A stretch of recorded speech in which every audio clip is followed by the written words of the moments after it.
Breaking news చూస్తున్నాం. ఆఫ్ఘనిస్తాన్ లో భారీ భూకంపం సంభవించింది.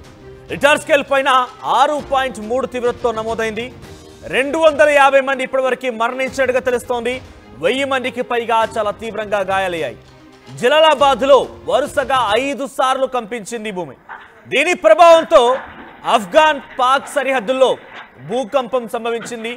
ఉత్తర భారత్, పాకిస్తాన్, తజకిస్తాన్ లో కూడా భూమి కంపించింది. ఢిల్లీ ఎన్సీఆర్ ప్రాంతాల్లో కూడా భూమి కంపించినట్టు తెలుస్తోంది. భయంతో జనం ఇళ్ల నుంచి పరుగులు పెట్టారు. ఎగ్జాక్ట్ గా 11:47 సమయంలో నిన్న అర్ధరాత్రి సమయంలో ఈ ఘటన చోటు చేసుకుంది. 6.3 తీవ్రతతో జలాలాబాద్ ఇన్ నన్గహర్ ప్రావిన్స్, ఆఫ్ఘనిస్తాన్లోని నన్గహర్ ప్రావిన్స్ దగ్గర, వెరీ క్లోజ్ టు పాకిస్తాన్కి కొన్ని కిలోమీటర్, కేవలం ఒక 4 కిలోమీటర్ 5 కిలోమీటర్ దూరంలో మాత్రమే ఈ భూమి కంపించిందట.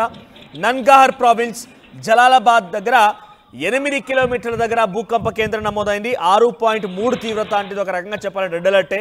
సో అంతటి తీవ్రతతో భూమి కంపించింది. సో ఇప్పటివరకు 250 మంది అక్కడ మరణించినట్టు తెలుస్తోంది. Taliban government says 250 feared dead in Kunar. So Kunar ప్రాంతంలో 250 మంది అక్కడ మరణించినట్టు తెలుస్తోంది.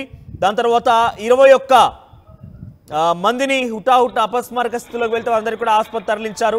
సో ప్రత్యేక విమానాల ద్వారా అందరికీ కూడా సేఫ్ జోన్ తరలిస్తున్నట్టుగా అక్కడి తాలిబాన్ ప్రభుత్వం చెప్తోంది.